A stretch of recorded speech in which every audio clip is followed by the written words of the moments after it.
لله رب العالمين ثم الصلاة والسلام على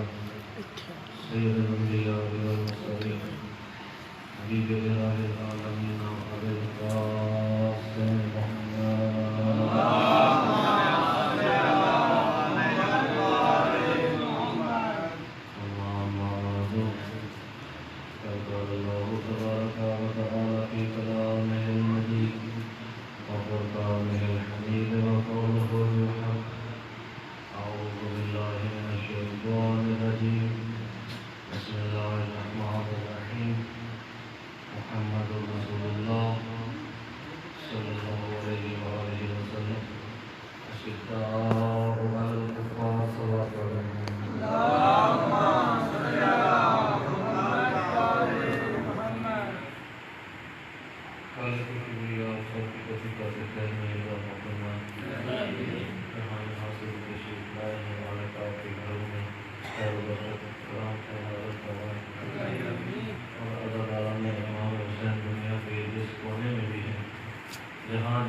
اسی طرح 12-14 ہزار نبی اور بھیج دیتا، امام رہنے دیتا، اور کوئی کام جو ہے نبیوں کا ہے وہ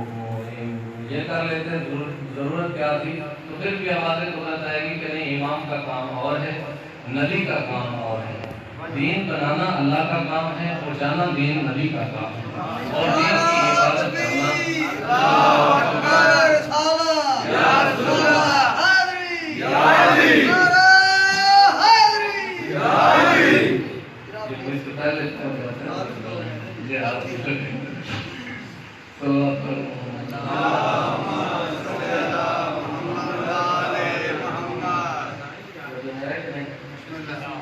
جو اوصاف نبی کے ہیں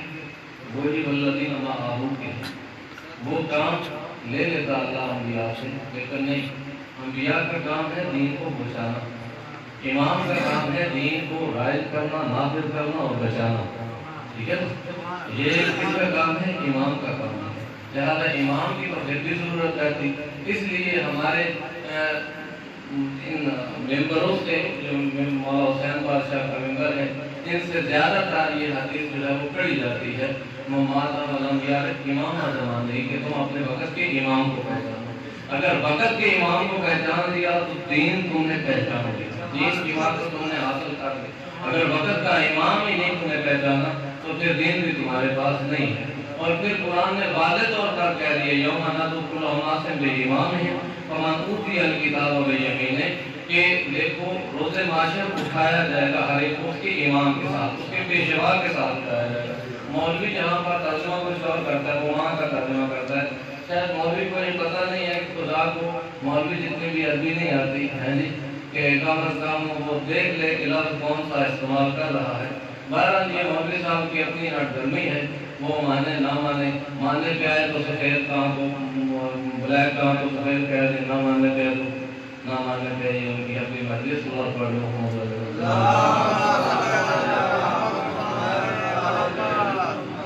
اوصاف نبی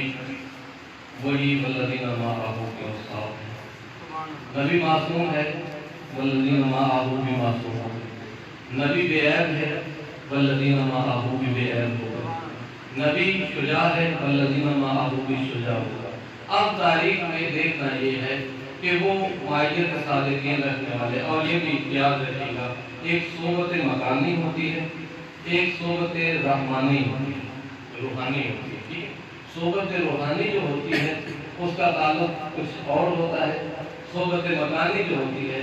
وہ کسی اور چیز کو کہا جاتا ہے۔ مثال کے طور پر یہ جو ہم یہاں بیٹھے ہوئے ہیں ایک چھت کے نیچے، یہ صحبت مکانی ہے، ٹھیک ہے؟ یہ کون سی صحبت ہے؟ یہ مکانی صحبت ہے، روحانی صحبت نہیں ہے۔ روحانی صحبت جو ہے وہ کیا ہوتی ہے اس کی میں مثال بعد دے دوں گا، پہلے اس کی مثال دے دوں کہ صحبت مکانی میں حضرت نوح کی بیوی حضرت نوح کے ساتھ کتنا عرصہ رہی؟ 2 مہینے، 4 مہینے، 10 سال، 20 سال نہیں، ایک طویل مدت حضرت نوح کے ساتھ رہی، ایک چھت کے نیچے رہی۔ اب جتنی قریبی بیوی ہوتی ہے اور کوئی نہیں اتنا قریبی ہوتا، ٹھیک ہے؟ بات صحبت کی ہو رہی ہے، صحبت مکانی کی بات ہو رہی ہے، جتنا قریبی زوجہ ہوگی نبی کے اتنا اور تو کوئی چیز نہیں ہو سکتی۔ لیکن عزیزان محترم بات یہ ہے کہ ایک کا رستہ جو ہے وہ دوزخ کی طرف جا رہا ہے اور ایک کا رستہ جنت کی طرف جا رہا ہے، یعنی زوج جنت کی طرف جا رہا ہے اور زوجہ جو ہے وہ دوزخ کی طرف جا رہی ہے۔ اور یہ پڑھال فیصلہ اپنی طرف سے کوئی بات نہیں کہہ رہا ہوں، قرآن کہتا ہے کہ اللہ حضرت نوح نے کہا پروردگار یہ تو میرے اہل سے ہے، مجھے وعدہ کیا ہے، تو خدا کی ذات نے ارشاد فرمایا کہ دیکھو لیس من اہلک، یہ تیرے اہل سے نہیں ہے، اگر تیرے اہل سے ہوتے تو تیری بات مان جاتے، یہ تیرے اہل سے ہے ہی نہیں،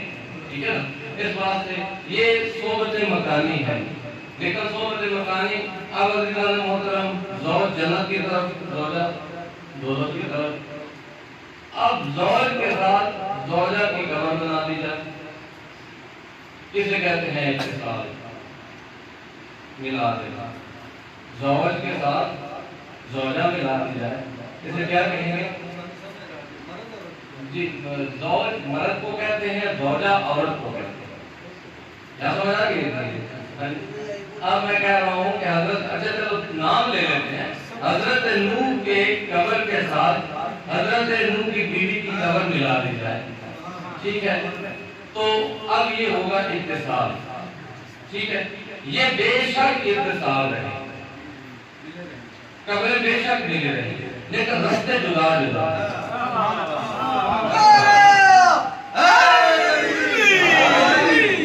بے شک مل رہے قبریں، رستے جو ہیں وہ جدا جدا ہے، ایک جنت کی طرف جا رہا ہے، ایک دوزخ کی طرف جا رہا ہے، تو کہنے کا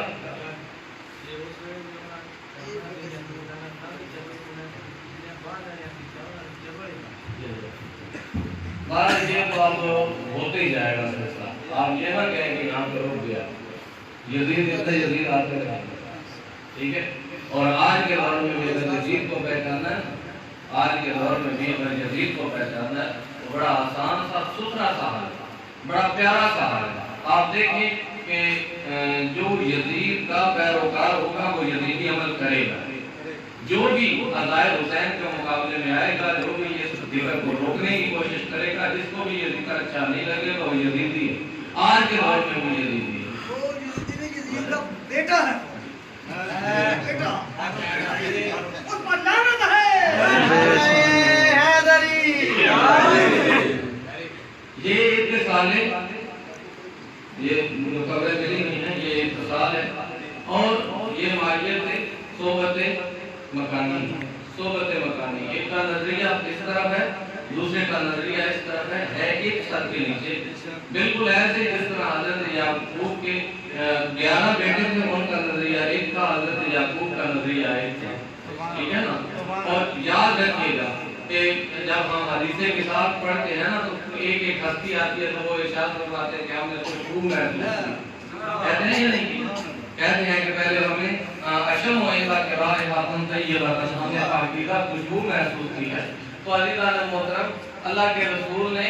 خوشبو محسوس کی تھی، اللہ کے رسول نے کس کی خوشبو محسوس کی تھی؟ جس کو دیکھا نہیں تھا، نہ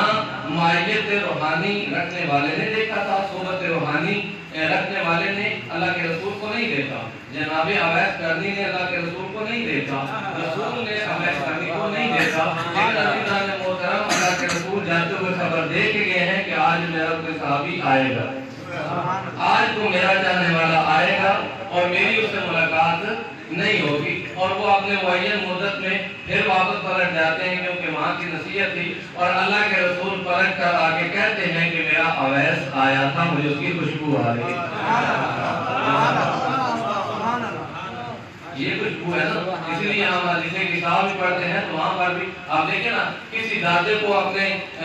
پوتے کی کوئی خوشبو آتی ہے، محسوس ہوتی ہے، کسی نانے کو نوازے کی خوشبو آتی ہے، کسی باپ کو اپنے بیٹے کی خوشبو آتی ہے، لیکن حضرت یعقوب 10 روز قبل جب وہ فرعون یوسف لہرایا گیا تھا تو حضرت یعقوب نے اپنے اہل خانہ کو بلایا اور کہا کہ اگر تم مجھ پر ہذیان کی تہمت نہ لگاؤ، اگر تم مجھ پر ہذیان کی تہمت نہ لگاؤ تو میں یوسف کی خوشبو محسوس کروں گا۔ اس سے پہلے جب کبھی کسی کو اور بھی تو اللہ تھے، بھائی تھے، بہنیں تھیں، ماں تھی، ٹھیک ہے، کسی کو یوسف کی خوشبو نہیں آئی، بلکہ وہ تو کہتے تھے کہ یوسف مر چکا ہے، آپ کیوں اتنا گریہ کرتے ہیں؟ لیکن نہیں عزیزان محترم، حضرت یعقوب نے کہا کہ میرا یوسف مرا نہیں ہے، بقاعدہ ملکہ موت سے پوچھ لیا، انہوں نے کہا ہاں بتا دو صحیح، انہوں نے کہا نہیں ہے، میری مداری نہیں ہے، ٹھیک ہے، ولی خدا ہے، وہ حجت خدا ہے، وہ تو نبی ہیں، تو عزیزان محترم حضرت یعقوب کو پتا تھا، تو میں کہنے کا مقصد یہ ہے کہ کسی اور کو خوشبو محسوس نہیں ہوئی۔ اب اگر کوئی یہ فتویٰ صادر کرتا ہے کہ حدیث کتاب میں یہ کہتے ہیں کہ خوشبو محسوس ہوئی ہے، تو امامت کو امامت کی خوشبو آئی ہے یا ولایت کو نبوت کی خوشبو آئی ہے تو وہ تو آ سکتی ہے نا، اب ہمیں اور آپ کو کیا پتا کہ نبوت کی خوشبو کیا ہوتی ہے، ولایت کی خوشبو کیا ہوتی ہے، جو ہے رسالت کی خوشبو کیا ہے، صلوات پڑھ لو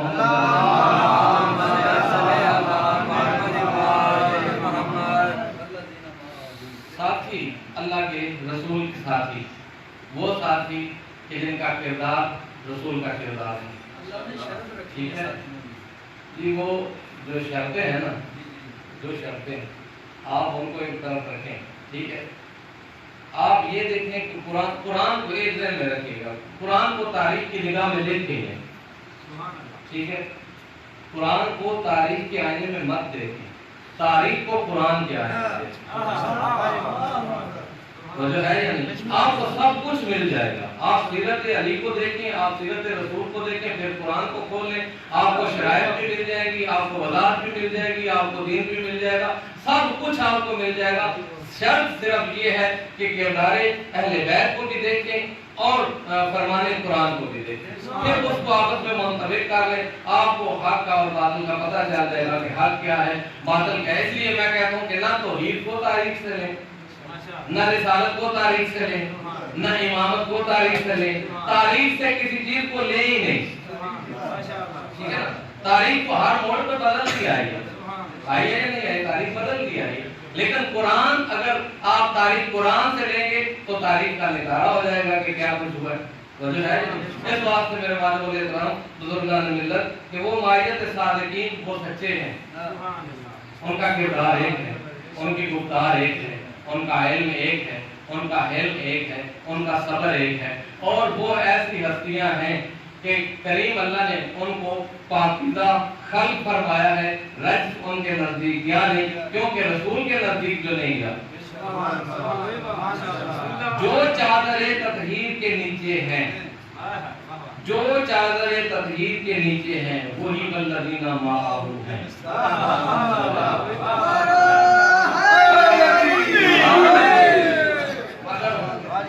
دوسری دلیل آپ لینا چاہتے ہیں، دوسری دلیل ہے کہ جو مباہلہ میں گئے وہی والذین معہ۔ آپ تاریخ میں دیکھ لیں کہ والذین معہ تاریخ کے لحاظ سے کون گئے اور قرآن کے لحاظ سے کون گئے۔ ہم نے تو قرآن کو دیکھنا ہے، تاریخ کو نہیں دیکھنا۔ تاریخ تو ہر موڑ پہ بدلتی آئی ہے اور تھوڑا سا نہیں بدلی ہے، اچھی خاصی بدلتی آئی ہے۔ قرآن بتا رہا ہے، یہ جو دلیلیں آپ کو دی جا رہی ہیں یہ قرآن کی دلیل ہے، یہ تاریخ کی دلیل نہیں ہے۔ اگر تاریخ کے لحاظ سے نبی کو دیکھنا ہے تو وہ کہتا ہے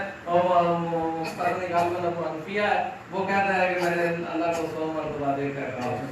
تاریخ کے لحاظ سے جب توحید لینی ہے تو توحید اس طرح کی ہے، سونے کی کرسی پہ بٹھا دیتے ہیں، سونے کا تاج پہنا دیتے ہیں، جوتے سونے کے پہنا دیتے ہیں، ایک دام دولت میں رکھ دیتے ہیں، یہ توحید ہے، یہ تاریخ کی توحید ہے۔ تاریخ کا رسول اگر آپ نے دیکھنا ہے تو وہ رسول ہے جو کبھی کبھی بھول جاتا ہے، جو ہم جیسا بشر ہے، وہ جو 40 سال کے بعد رسول بنتا ہے، جس کا آپریشن ہوتا ہے، یہ تاریخ بتا رہی ہے۔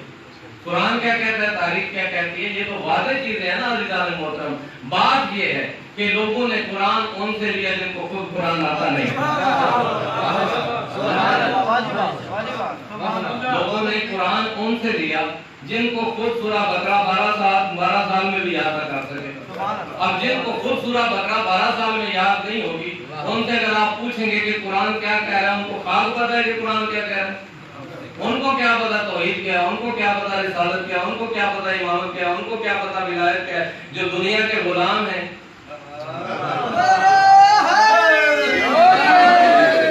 جو تخت کے بھوکے ہیں، جو پیسے کے غلام ہیں، جو پیسے کی خاطر سب کچھ لٹا دیتے ہیں، یاد رکھنا دین وہ شے ہے کہ جس کی وجہ سے یا لوگوں نے اپنی تجوریاں بھری ہیں یا دین پر خرچ کیا ہے۔ تھوڑی چیزیں ہیں نا، یا تو تجوریاں بھر لی ہیں یا لٹا لی ہے۔ اب اس سے اندازہ لگا لو کہ دین پر جس نے لٹایا ہے اس کا تاریخ کس کا نام لیتی ہے۔ کبھی آپ نے دیکھا، تاریخ تو آپ پڑھتے ہی ہیں نا، تھوڑی بہت تو پڑھاتے ہی ہیں نا تاریخ۔ کبھی آپ نے سنا کہ جناب ختیجہ نے کتنا مال صرف کیا، نام بھی نہیں اس کا لیا جاتا۔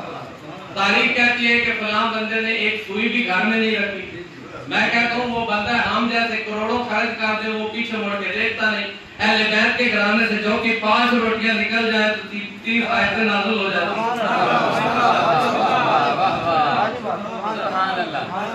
نے اپنے خاص پہچان کے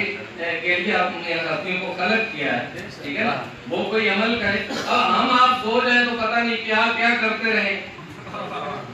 ایسی بات ہے نا، یعنی ہم آپ سو جائیں تو پتہ نہیں کیا کچھ کرتے رہیں، لیکن علی جیسی شخصیت سو جائے تو مرضی خدا خرید جائے۔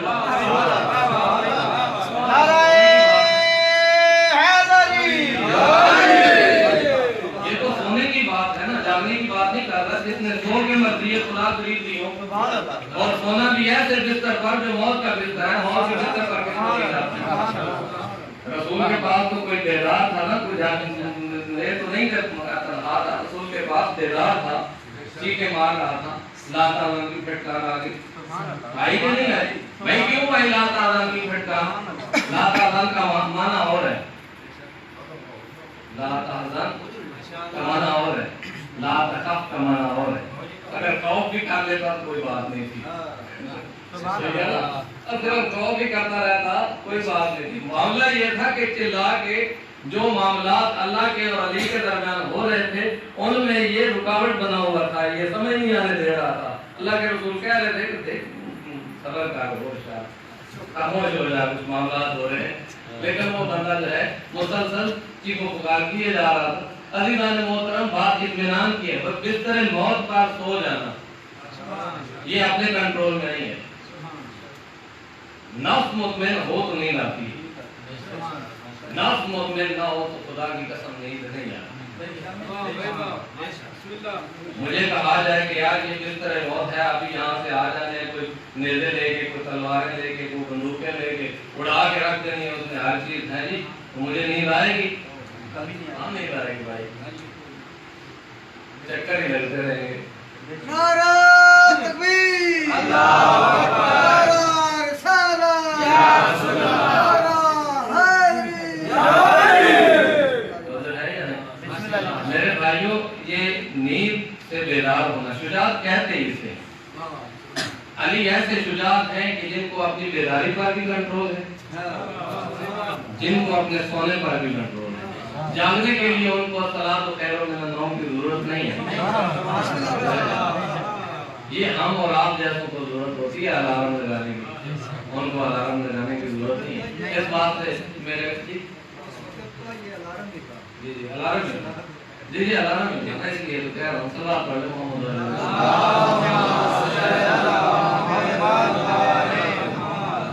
والذین معه اشداء علی الکفار، پہلی صفت ان کی یہ ہے کہ وہ کافروں پر شدید ہیں، سخت ہیں۔ اب مجھے بتائیے کہ تاریخ میں کون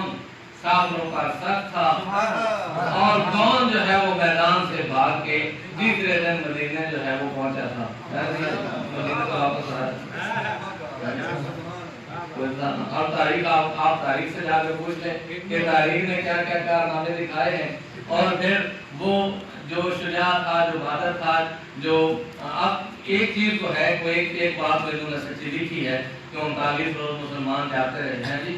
39 روز مسلمان جاتے رہے، کام نہیں بنا، تو 40ویں روز اللہ کے رسول نے حضرت علی علیہ السلام کو بھیجا، ایسے تو نہیں نا بھیجا، دستے دعا کر کے بھیجا ہے جی، اپنی شبی بنا کے بھیجا، ایسے تو نہیں بھیج دیا۔ اس بات سے میرے بھائی اور بزرگ، وہ کون ہے جو سر خیبر کو ہوا میں اڑا کے آیا ہے؟ کس نے اپنی تلوار سے اسلام کو بچایا ہے؟ کون ہے جس نے معرکہ بدر میں اپنے جوہر دکھائے ہیں؟ کون ہے جس نے احد میں ایسا وار کیا ہے کہ اللہ کے رسول نے پہلے تو جب وہ ہستی جا رہی تو کہا کہ بارد الایمان کلو کل کل کفر کے مقابلے میں کل ایمان جا رہا ہے، اور جیسے ہی وہ ہستی نے ایک دفعہ حرکت دی ہاتھ کی، ایسی حرکت جو ایک مرتبہ اوپر اٹھا پھر نیچے آیا، اور اللہ کے رسول نے ارشاد فرمایا کہ علی کی ایک ضرب سلیم کی عبادت سے یہ بھی انشاءاللہ سکلین دیکھیں نا، انسان اور جنوں کی عبادت ہے، جنوں اور انسانوں کی عبادت سے آتا ہے۔ صلوات پڑھ لیں محمد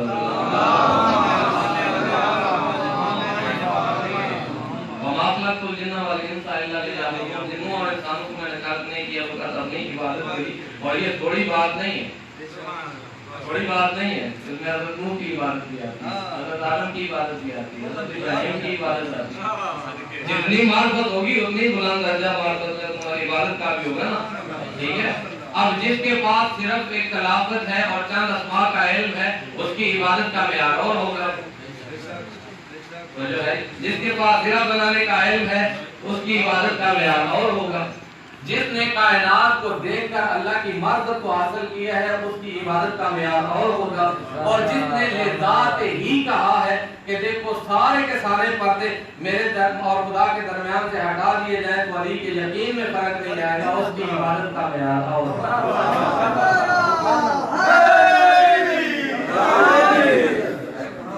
اس واسطے میرے بھائی اور اسلام سرکار عزت برادران عزیز خالق کی کبریا نے ان کی وضاحت کی ہے، اور پھر کہا ہے کہ ان کے چہرے سجدہ کر کے روشن ہے، سجدے کی وجہ سے ان کے چہرے روشن ہیں، اور ان کی مثال تورات میں بھی آئی ہے، انجیل میں بھی آئی ہے، اور ایک نشانی اور بتائی ہے کہ وہ آپس میں رحم دل ہیں، آپس میں رحم دل ہے۔ اب تاریخ سے پوچھ لیتے ہیں کہ کون آپس میں رحم دل ہے اور کون جو ہے وہ ایک دوسرے کے اوپر ہاتھ اٹھا رہا ہے اور ایک دوسرے کو قتل کے بل بوتے پر آ چکا ہے۔ اب یہ تاریخ سے جا کر پوچھ لیں، ٹھیک ہے نا۔ قرآن تو بتا رہا ہے، جو قرآن بتا رہا ہے حقیقت میں مولوی کو سمجھنا نہیں چاہتا، یا سمجھتا ہے تو لوگوں کو بتانا نہیں چاہتا، یا اگر اس کو سمجھ آ گئی ہے تو پھر وہ حق کو چھپا رہا ہے، جان بوجھ کر چھپا رہا ہے، اور حق کو چھپانے والا ہی حقیقت میں جو ہے وہ لعنتی ہوتا ہے، حقیقت میں وہی جو ہے وہ اسلام کو نقصان پہنچانے والا ہوتا ہے جو حق کو چھپائے، ٹھیک ہے نا۔ حضرت ابو ذر غفاری جیسا بھی کوئی ایسا شخص زمین کے اوپر آسمان کے نیچے، وہ اللہ کے رسول نے ارشاد فرمایا کہ ابو ذر سے سچا بندہ کوئی نہیں ہے، آسمان سے نیچے ہے جی زمین کے اوپر، یعنی آسمان نے اپنے نیچے کوئی ایسا بندہ دیکھا نہیں، زمین نے کوئی ایسا بندہ اٹھایا نہیں جو ابو ذر سے سچا ہو۔ کبھی سوال کیا کہ ابو ذر وہ سچ کیا بولتے تھے؟ سبحان اللہ، سبحان اللہ،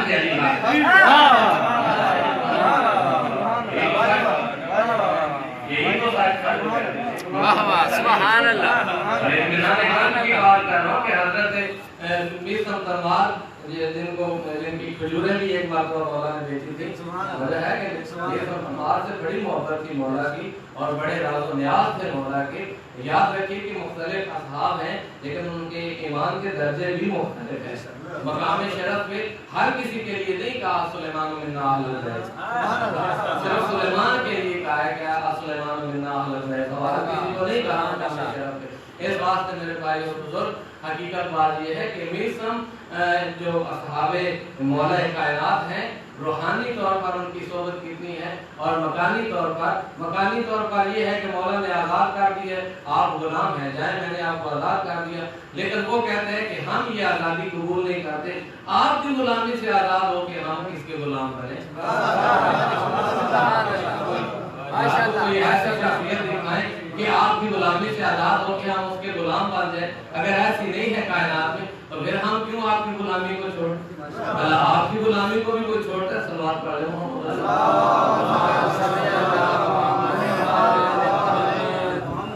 اس واسطے وہ شدید ہیں جن کی پیشانیاں بتوں کے آگے جھک جھک کے ہیں جی وہ سیاہ ہو گئی ہوں، وہ اور ہیں بہت شکن ہو گئے۔ حضرت ابراہیم نے بہت توڑے تھے نا، پھر آ گئے تھے، توڑے تھے ایک چھوڑ دیا تھا، ایسی بات ہے نا جی، توڑے تھے ایک چھوڑ دیا تھا، توڑے تھے مگر پھر آ گئے۔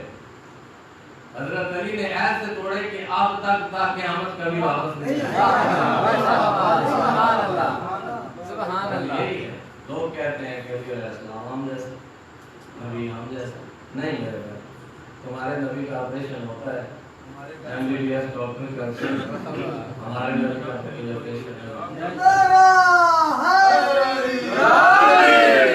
ہماری تو ایک سونے کی کرسی پر بیٹھتی ہے، تمہیں مبارک ہو۔ ہم کہتے ہیں تمہارا چھٹا امام تمہیں مبارک ہو، ہم سے دعا کرتے ہیں اللہ کرے کہ تم اسی کے ساتھ مشہور ہو۔ اللہ کرے وہ تمہاری ہو، تو اللہ کرے ان کے چھٹے امام کے ساتھ وہ ہمارے لیے دعا کیا کرے کہ ہم اپنے چھٹے امام کے ساتھ یہ ہے کہ حق اور باطل، حق کا دوسرا نام حسین ہے، باطل کا دوسرا نام یزید ہے۔ حق اور باطل آمنے سامنے تو ہوتے آئے ہیں نا، لیکن کبھی کبھی حق باطل کے ساتھ اور باطل حق کے ساتھ پہچان نہیں ہو پاتی تھی کہ حق کہاں ہے باطل کہاں ہے، ایسے ہے نا، کبھی کبھی پہچان نہیں ہو پاتی تھی لوگوں کو کہ حق کہاں ہے باطل کہاں ہے۔ لیکن واقعہ کربلا نے بتا دیا کہ حق حق رہے گا، واہ واہ واہ واہ سبحان اللہ 1400 سال بعد بھی یزیدی نمایاں ہو کے نظر آ جائے گا۔ اس طرح حق اور باطل میں تمیز کر کے حسین ابن علی کی نماز نماز رہے گی، شراب شراب اس واسطے میرے والے کو دیتا ہوں، بس آپ کی طرف تمام کرتا ہوں، خدا بند عالم آپ سب کو سلامت کر کے، اور اگر کسی سے کوئی غلطی کوئی ایسی بات ہوگی زبانی لحاظ سے یا روحانی کسی کو تکلیف پہنچی ہو، اس کے لیے معذرت چاہتا ہوں، لیکن جو کہا ہے وہ یاد رکھیے گا، بھولیے گا نہیں، ٹھیک ہے نا۔ ایام اعظام میں کچھ نہ کچھ تو آپ نے سنا ہی ہے، کام از کم اس کا چلو 5واں 7واں حصہ جو ہے وہ یاد رکھیے گا۔ شیطان پتہ کیا کرتا ہے؟ شیطان یہی کرتا ہے، نماز کے لیے جاؤ تو ہزار کا خیالات آپ کے ذہن میں ڈال دیتا ہے، ڈالتا ہے نا جی، مصلی عبادت پہ تکبیرات الاحرام کہہ رہے تک اس کی کوشش ہوتی ہے کہ کسی نہ کسی طریقے سے یہ کام جو ہے یہ میں کامیاب ہو جاؤں، پیچھے ہٹ رہا ہے، ٹھیک ہے۔ مجلس حسین سننے کے بعد اس کی پوری کوشش یہ ہوتی ہے کہ کوئی ایک چیز بھی ان کے ذہن میں نہ رہے، ادھر ادھر نہیں میرے بھائی، اس کو یاد کوشش کرو، مقصد حسین کو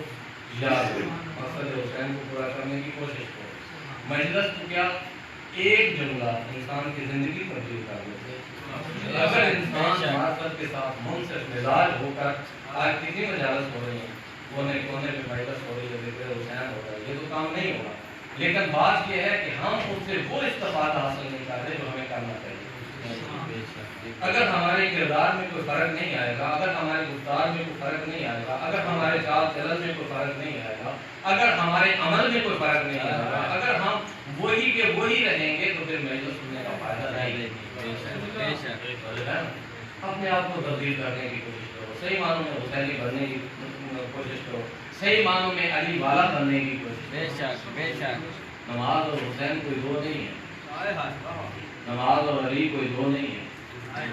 اور جو ہے اس بات سے آسمان کی اپیل کرتا ہوں، ہم اس امام کو مانتے ہیں جو رات کو ہزار ہزار تک نماز پڑھتے ہیں، ہم اس امام کو مانتے ہیں کہ جس میں ایک غزائے زندگی، یہ تو 24 گھنٹے ہیں جس میں ذکر حسین کے سارے کو جو کچھ بیان کیا جاتا ہے، یہ ذاکرین آپ سے خطاب کرتے ہیں، علماء کے خطاب کرتے ہیں، یہ تو کتنے گھنٹے ہیں؟ 24 گھنٹے، 24 گھنٹے کا خطاب کرتے ہیں پوری دنیا میں۔ حسین کی پوری زندگی پر اگر روشنی ڈالی جائے تو خدا کی قسم انسان جو ہے اس کو پتہ چل جائے کہ حسینیت ہے کیا۔ وہ حسین جو لوگوں کو اس قدر تنبیہ کر رہے ہیں کہ دیکھو تم اپنے گھر میں جب کوئی فروٹ لے کے آتے ہو، کھاتے ہو، اپنے بچوں کو دیتے ہو، وہی حسین کہہ رہے ہیں اس کو باہر ایسے نہ پھینک دو اس کے چھلکے۔ کیوں کہا ہے حسین نے؟ وہ باہر ایسے چھلکے نہ پھینک دو، کیوں نہ پھینک دے؟ حرام ہے، گناہ ہے۔ مولا شاہ فرماتے ہیں کہ کہیں ایسا نہ ہو کہ تمہارا ہمسایہ غریب ہو، اس کے بچے دیکھ لیں اور وہ بچے اپنے باپ سے جا کے سوال کریں اور باپ کا جو دل ہے وہ مجروح ہو۔ حسین کو یہاں کا خیال کرتے ہیں، یتیم کا خیال،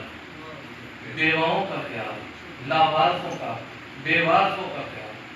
میرے بھائی بولے آج سے ایک پیغام اور دیتے جائیے، امر بالمعروف نہی عن المنکر کو ہر قدم پر اپنے اوپر لاگو کریں، ہر قدم پر لاگو۔ میں نے مولا کا فرمان پہلے بھی پڑھا تھا، ابھی کہہ رہا ہوں، مولا حسین پاک سے ارشاد فرماتے ہیں کہ برائی برے لوگوں کی وجہ سے نہیں پھیلتی، برائی نیک لوگوں کی خاموشی کی وجہ سے پھیلتی۔ کوشش کریں امر بالمعروف نہی عن المنکر، گھر میں، بازار میں، محلے میں، جہاں تک ممکن ہو آپ کے، آپ امر بالمعروف نہی عن المنکر کریں۔ یہ واجب ہے، اسی طرح واجب ہے جس طرح نماز واجب ہے، جس طرح روزہ واجب ہے، جس طرح حج ہے، بالکل اسی طرح واجب ہے۔ اگر یہ کام آپ کرنا شروع کر دیں گے تو دیکھیں کہ کس طرح گھر جو ہیں وہ دوزخ بننے سے بچ جائیں گے اور جنت کا ماحول جو ہے وہ پیدا ہوگا۔ وہ کام کرنے سے پہلے کیا کرنا پڑے گا؟ اگر کسی کو کہنا نماز پڑھو تو ہمیں پڑھنا پڑے گی، اگر وہ قرآن کہتا ہے نا لما تقولون ما لا تفعلون، جو تم کام خود نہیں کرتے دوسروں کو کیوں کہتے؟ بات یہ ہے کہ اپنے اوپر پہلے لاگو کرنا پڑے گا، پھر اس کے بعد جو ہے امر بالمعروف نہی عن المنکر کرنا پڑے گا۔ بس 1 یا 2 منٹ آپ کی سماعت تلاشی کروں گا، اس کے بعد آپ نام سے سماعت کاٹوں گا۔ میرے مولا حسین بادشاہ نے جو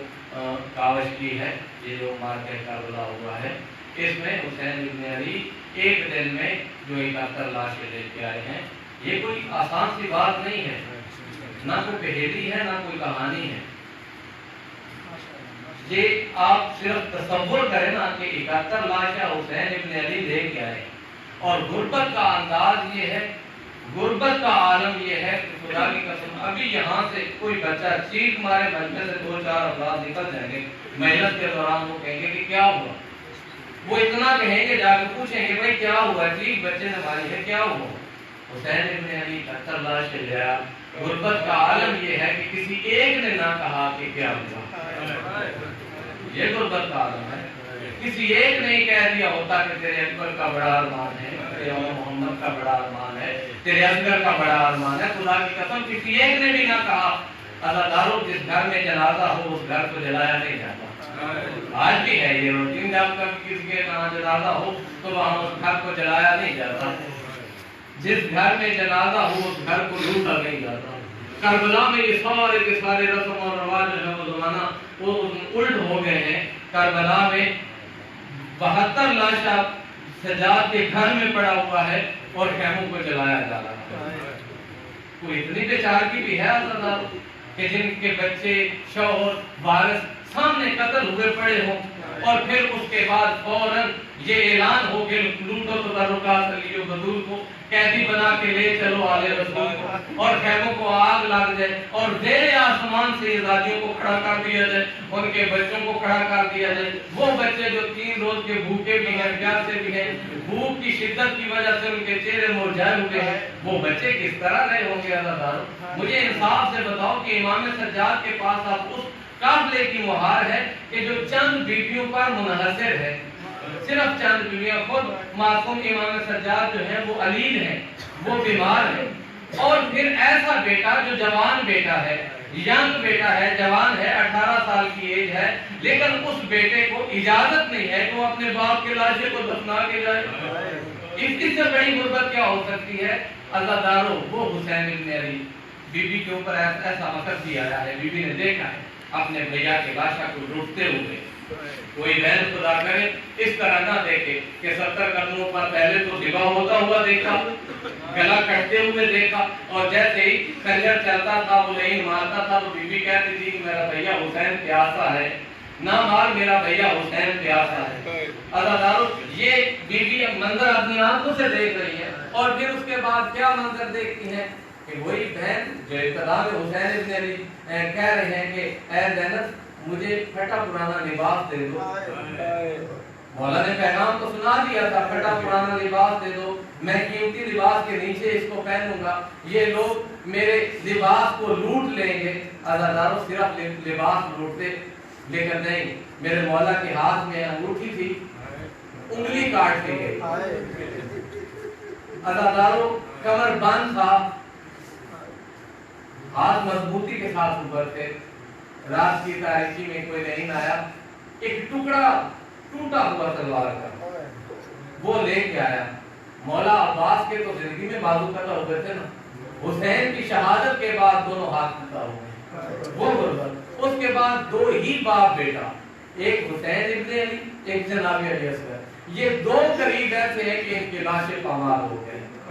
دائیں کی گھوڑے بائیں چھوڑ گئے، بائیں کے دائیں دوڑ گئے۔ عزادارو، خدا کرے کسی قوم کا سردار اس طرح تنہا نہ رہ جائے جس طرح حسین ابن علی رہ گئے تھے۔